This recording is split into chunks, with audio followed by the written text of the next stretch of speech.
ADMK BJP கூட்டணி அப்படின்ற ஒன்று எடப்பாடி இல்லாமல் எப்படி சார் சாத்தியமாகும்? எடப்பாடி சம்மதிக்கல இல்லாமல் என்று சொல்லவில்லை. அதில் அவர் சீரியஸாக இருக்கிறாரான்ற கருத்துக்கு உதாரணம் சொன்னார். அதில் வந்து திரு ஷியாம் அவர்கள் கூட மீண்டும் வந்து அது நேற்று அவர் பேசியதையும் பார்த்தேன், இப்போதும் பார்த்தேன். 2021 2 பேரும் சேர்ந்தார்கள், வெற்றி பெறவில்லையே என்கிறார். அங்கே தான் அவர் தவறு செய்கிறார். குருமூர்த்தி அவர்கள் நேற்று சொன்னது என்ன?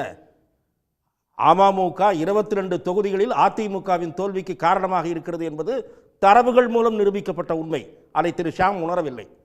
22 தொகுதிகள் அதிமுக தோல்விக்கு அமமுக வாங்கின ஓட்டு காரணம். அந்த 22 தொகுதிகளுடைய முடிவு மாறி இருந்தால் திமுகவுக்கு மெஜாரிட்டி கிடையாது. நீங்க நினைக்கிற மாதிரி இல்ல இல்ல, நீங்கள் சரியாக புரிந்து கொள்ளவில்லை. ஒரு நொடி அவர் என்ன சொல்றாருன்னு கேட்டுடலாம். நான் என்ன சொல்ல வரேன்னா, கணக்கு வெறுமனே கணக்கு மட்டுமே இல்ல, 5 3 8 ஆகாது அரசியல் ஆகும். இதுல ஆகி இருக்கிறது என்கிறேன். எப்படி சொல்றேன்னா, இருங்க அப்போது மட்டுமல்ல இப்போதும் அது தொடர்ந்து இருக்கிறது. திரு ஷியாம் அவர்களுக்கு நான் சுட்டி காட்டுறேன். எனக்கு அவர் மூத்தவர், அவரோடு நான் பணிபுரிந்திருக்கிறேன். ஃப்ரீலான்ஸ் செய்திருக்கிறேன்.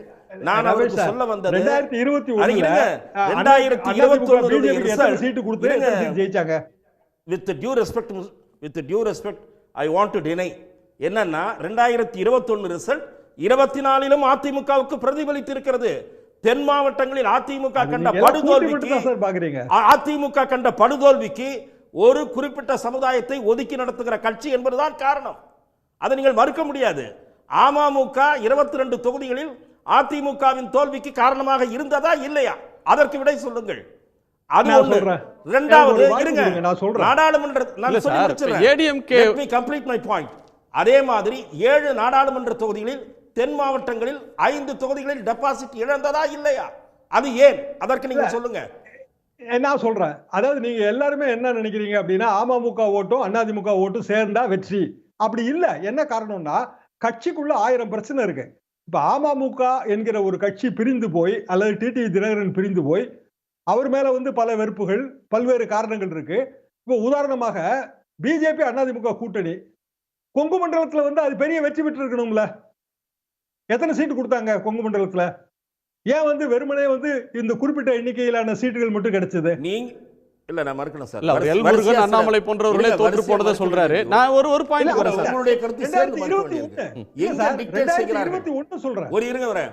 அவர் வந்து வரிசையா 2 3 சொன்னார், மறுக்கணும். ஒன்னு, நீங்கள் சொன்னது டிக்டேட் செய்யவில்லை.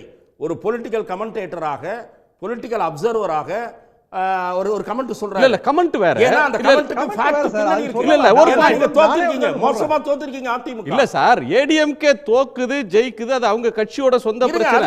அது எடப்பாடி பழனிசாமியே அந்த கட்சியோட தொண்டர்கள் எடுத்துட்டாங்க. அவர் கவலைப்படுறதை விட அடுத்தவங்க கவலைப்படுறது மாதிரி தெரியுது. அதெல்லாம் ஒண்ணும் கிடையாது. இருங்க, 2021 தேர்தலில் திரு அமித்ஷா அவர்களுடைய யோசனையின் பேரில் நான் போய் திரு எடப்பாடி பழனிசாமியிடம் பேசினேன்.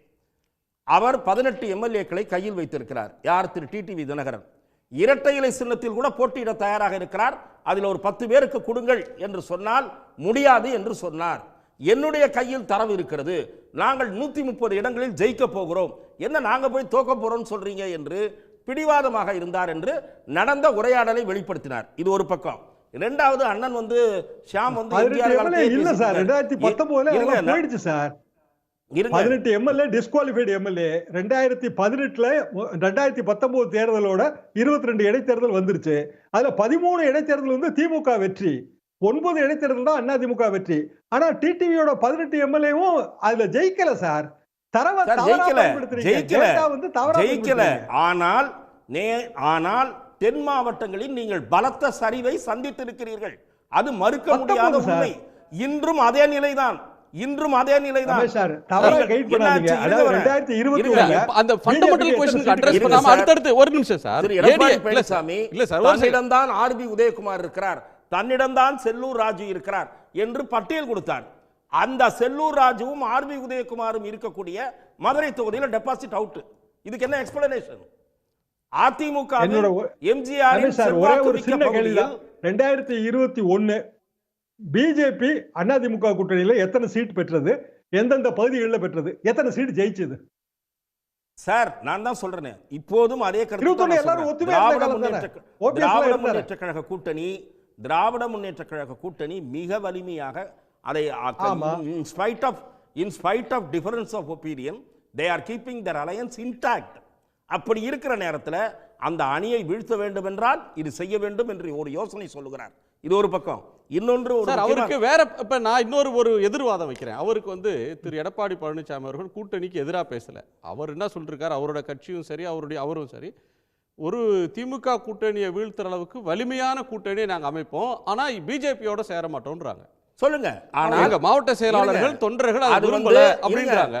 தொடர்ந்து ஊட்டி கொண்டிருக்கக்கூடிய ஒரு உற்சாகத்திலிருந்து சொல்வது பிளேயிங் டு தி கேலரி என்ற ஆங்கிலத்தில் சொல்வது போல தொண்டர்களை உசுப்பேற்றவும் உற்சாகப்படுத்தவும் நீங்கள் செய்து கொண்டிருக்கிறீர்கள்.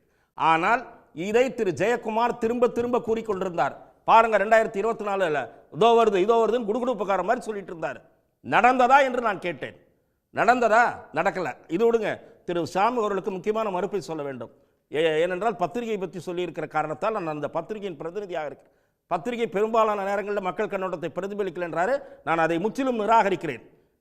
இந்த பெரிய தமிழ்நாட்டில் வந்து திராவிட கருத்தியலுக்கு எதிராக ஒரு பிரச்சார இயக்கத்தை முன்னெடுத்து வெற்றி கண்டவர் சோ.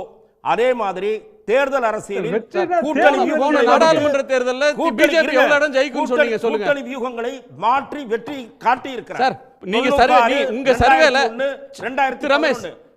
தேர்தல்கள் உதாரணம்.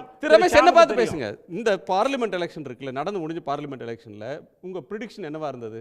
டிஎம்கே ஸ்வீப் பண்ணுனா சொன்னீங்க. ஆமா, நாங்க பத்திரிகையில பிரசுரிச்சிருக்கோம். இதையா போய் கருத்து கணிப்பு நடத்தி நாடாளுமன்ற கருத்து கணிப்பு. சார், நான் ஒரே ஒரு நிமிஷம். வேலூர்ல யார் ஜெயிப்பாங்கன்னு இல்ல நாங்க ஒண்ணு மாத்தி போடல. தர்மபுரில யார் ஜெயிப்பாங்க நீங்க பாருங்க சார், தயவு செய்து பத்திரிகை எடுத்து பாருங்க. நாங்க மாத்தி எல்லாம் போடல. இரண்டாவது சோவர்கள் காலத்தில் இது நடந்திருக்கு. என்னது? நாங்க தலையங்கத்துல இது தோற்க வேண்டும் என்று எழுதுவோம். ஆனால் கருத்து கணிப்புகளில் என்ன முடிவு வருகிறதோ அதைத்தான் வெளியிடுவோம். நான் சொல்ற 96 திமுக தமாக கூட்டணி உருவாகவும் சூப்பர் ஸ்டார் ரஜினி ஆதரவு தரவும் முக்கிய காரணம் திரு சோ. அது ஒண்ணு. 2001 அதிமுக தமாக கூட்டணி உருவாகவும் அதை வந்து ஆதரித்தது சோ. அதே போல 2011 விஜயகாந்த் அதிமுக சேருவதற்கு காரணமானவர் சோ. ஆகவே தமிழக அரசியலில் திருப்பங்களை ஏற்படுத்தி இருக்கிறார் என்பதை திரு ஷாம் அவர்களுக்கு சொல்ல வர்றார். உடனுக்குடன் செய்திகளை தெரிந்து கொள்ள சன் நியூஸ் பெல் ஐகானை கிளிக் பண்ணுங்க.